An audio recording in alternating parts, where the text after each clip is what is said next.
IMF कर्ज की पहली किस्त की राह हमवार, पाकिस्तान ने इजहार आमादगी के खत पर दस्तखत करके वापस IMF को भिजवा दिया। IMF एग्जीक्यूटिव बोर्ड का इजलास 29 अगस्त को होने का इम्कान, कर्ज की मंजूरी दी जाएगी।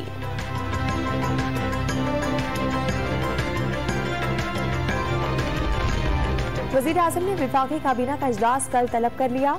अलकादी ट्रस्ट और फरागोगी को मुंतकिल की गई जमीन का मामला जेर गौर आएगा।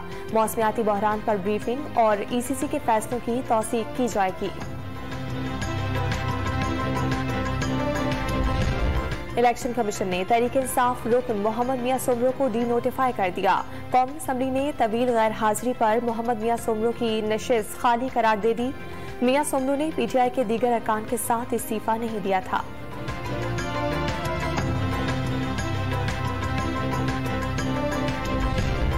बचत मुहिम के तहत कल से फी सरकारी हाजी को 1.5 लाख रुपए वापस किए जाएंगे।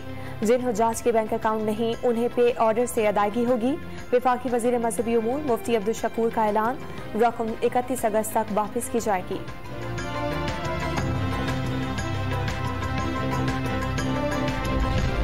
कंदकोट के करीब दरियाए सिंध में कश्ती उलट गई। हादसे में मां और 2 बच्चियां डूब गईं। रेस्क्यू एहलकारों ने लाशें निकाल लीं।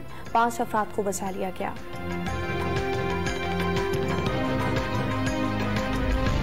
आलमी मार्केट में खाम तेल की कीमतों में फिर बड़ी कमी। बरतानवी ब्रांड खाम तेल 5 और अमरीकी खाम तेल की कीमत में 5.2% कमी रिकॉर्ड।